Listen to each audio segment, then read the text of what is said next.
Ferrari did something in Bahrain that made the FIA look twice. Engineers in rival garages were furious. Stewards had to check the regulations, not once, but twice. And when the verdict came back, it was legal. Every single millimeter of it. And that is the most terrifying part for every other team on this grid right now, because the way Ferrari built this thing means nobody can copy it. Not next race. Not by mid-season. Maybe not ever. I'm going to show you exactly what it is, exactly why it works, and exactly why Ferrari's rivals are sitting in their factories right now realizing they are locked out. And stay with me until the end of this video because I'm going to give you a prediction about the 2026 championship that almost nobody is saying out loud right now. Hit the like button if you're already into this and subscribe if you are new here because we break down Formula 1 the way it should be broken down, data, regulations, the stuff other channels skip. Let's go. Before I show you the device, you need to understand what is actually at stake here because this is not just a technical story. This is a comeback story. A mate of mine, big Ferrari fan, been following the team since Schumacher, texted me 3 words during the Japanese Grand Prix last year. Lewis is done. And honestly, I had nothing good to say back because the numbers were exactly that brutal. 0 podiums in 2025.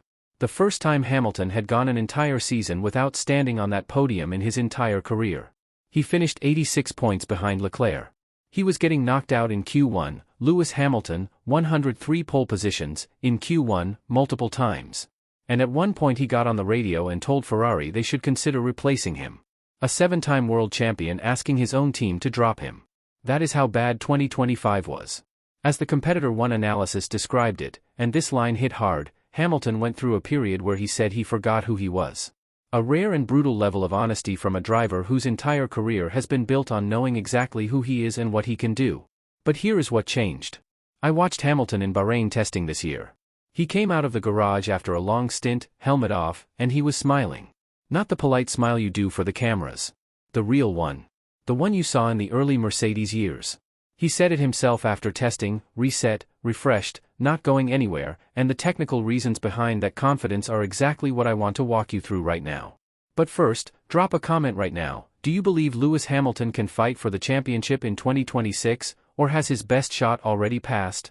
Tell me below. I read every single comment. Alright, the device. Ferrari introduced this in the second Bahrain test and it sat right behind the exhaust outlet on the SF26. The moment the Paddock clocked it, people started asking whether it was even legal. Here is what it actually does. There is a small wing structure wrapped around the rear crash structure of the car, positioned so that it covers roughly 75% of the exhaust outlet. When the car is at full throttle and those hot exhaust gases are firing out of the back, instead of scattering outward and being wasted, they are directed upward. And when you force high-velocity gas upward, it acts like a pump, dragging the air around it in the same direction, cleaning up the turbulent flow coming out of the diffuser, and generating additional downforce.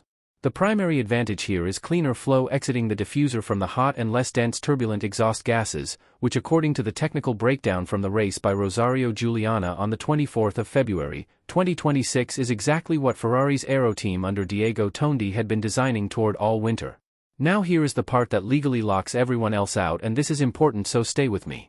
According to FIA Technical Regulation Article 9.5.1, the gearbox differential can be positioned up to 60 mm forward or rearward along the car's longitudinal axis. Most teams parked theirs wherever was most convenient for packaging. Ferrari's aero department went in a completely different direction. They pushed their differential as far rearward as that regulation allows. That single architecture decision shifted where the rear crash structure begins on the car, which created an aerodynamic window, perfectly within the rules, that no other team had designed for and no other team can now access without doing a complete redesign. You would need to rebuild the gearbox. You would need to redesign the crash structure. You would need to re-engineer the diffuser packaging. That is a winter project minimum. You physically cannot do it mid-season. The only team that could theoretically replicate it is Haas, because Haas takes Ferrari's full transferable component package. Cadillac only takes the power unit, so they're out. Every other team on the grid? Locked out. And this is not opinion, this is regulation, architecture, and physical reality. Fan at Gregory Johnson 3627 said in the comments, and I get it, are we just in the "oh we are so back" part of the Ferrari cycle? I understand the skepticism completely. But this is not vibes. This is Article 9.5.1. And here is the part that should make every rival engineer uncomfortable. Ferrari did not even run this device at full power in Bahrain. What you saw in testing is not what is going to show up in Australia. Full power has not been shown yet. And that is not even the full picture because Ferrari also brought something else to Bahrain. The inverted rear wing. A rotating upper flap that flips its position on the straights and sheds drag. Ferrari ran this for 5 laps. 5 laps, then pulled it off the car and told everyone they were just testing it. GPS data from those 5 laps showed the SF26 running approximately 10 km per hour faster on the straights with the wing deployed. Under the new 2026 Aero rules where straight-line speed is more important than it has been in recent seasons, 10 km per hour is a significant number. FIA Technical Director Nicholas Tombatsis cleared the concept. He said the regulations were deliberately written to encourage this type of drag reduction innovation and that Ferrari's solution raised no immediate legality concerns. Now here is what makes the SF26 genuinely frightening as a complete package. These two innovations are not independent ideas. They were designed together. The exhaust wing forces gases upward on a conventional rear wing that would create turbulence hitting the wrong surfaces and actually hurting performance. But when you invert the upper flap of the rear wing, those upward gases hit the surface at exactly the correct angle, bounce off cleanly, and fire rearward the way you want. The two devices amplify each other. Loic Serra said it on X through La Gazzetta Ferrari. The previous rules didn't give us the flexibility to do this, we saw the opportunity and we took it. 93,000 views on that post within hours. And there is one angle almost nobody is connecting. Lewis Hamilton brakes later than almost anyone on the current grid. Fan at Shenry 6002 pointed this out in the comments and it is a genuinely underrated observation. The inverted rear wing creates a slight air braking effect when switching positions. For a driver who already pushes braking to the absolute limit, that could be a tool rather than a problem. This car may have been architected around Hamilton's specific driving style. Let's get into the data because after the test teams went back and analysts went through every stint, every lap time, every track temperature reading and the picture that emerged changes the preseason narrative. On the C2 compound, which maps to the medium tire at the majority of race circuits, Ferrari's degradation curve was essentially flat. No drop-off. No cliff.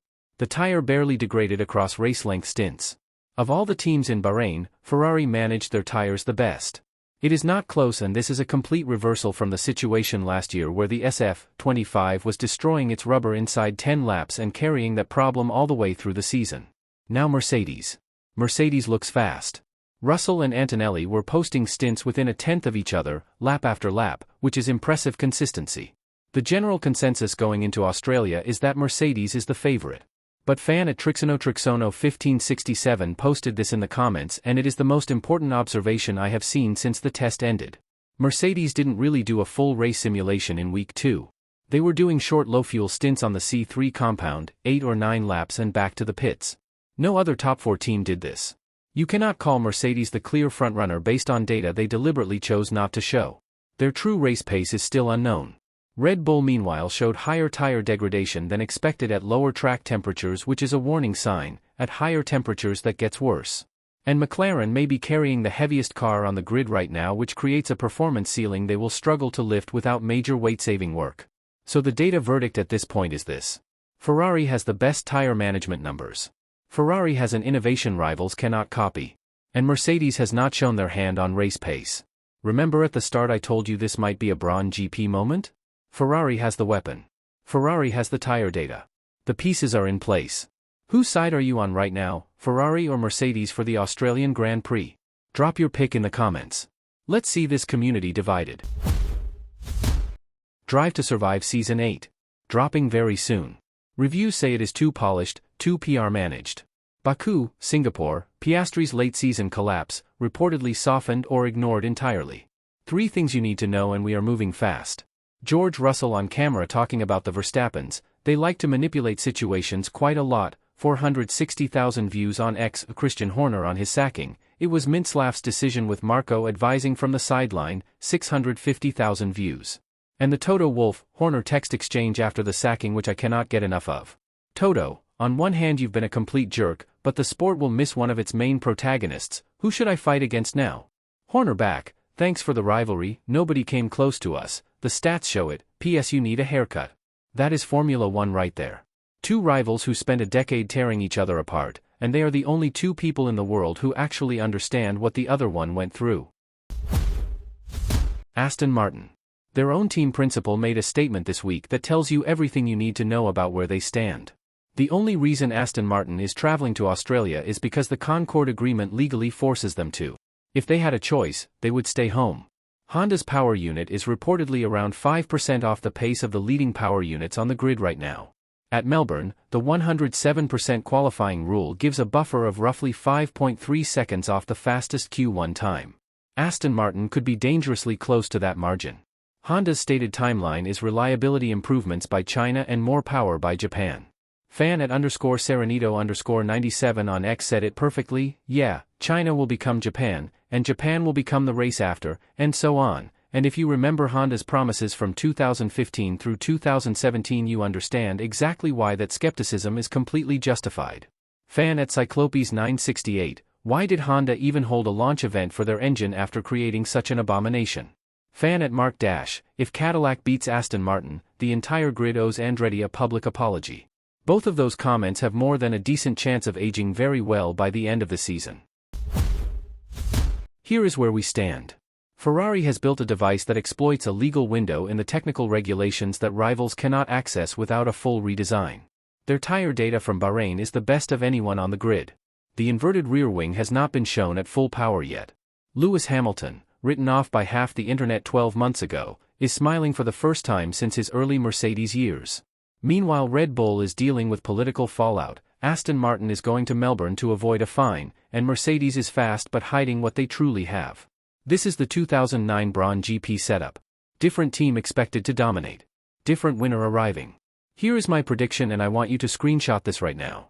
If Ferrari win the Australian Grand Prix by more than 5 seconds, the championship narrative resets overnight. Every power ranking, every media take, every preseason assumption gets flipped instantly. Come back here after Melbourne and let me know if I called it. Your job right now, comment your prediction below. Who wins Australia? What is the winning margin? The closest prediction gets pinned. Let's see who calls it. If you want the real story of Formula One that other channels will not tell you, the regulations, the telemetry, the politics explained in plain language, subscribe to F1 News Breakdown right now. It is free. If this video gave you something the mainstream coverage missed, hit the like button. 1 week until Melbourne. This season starts right now.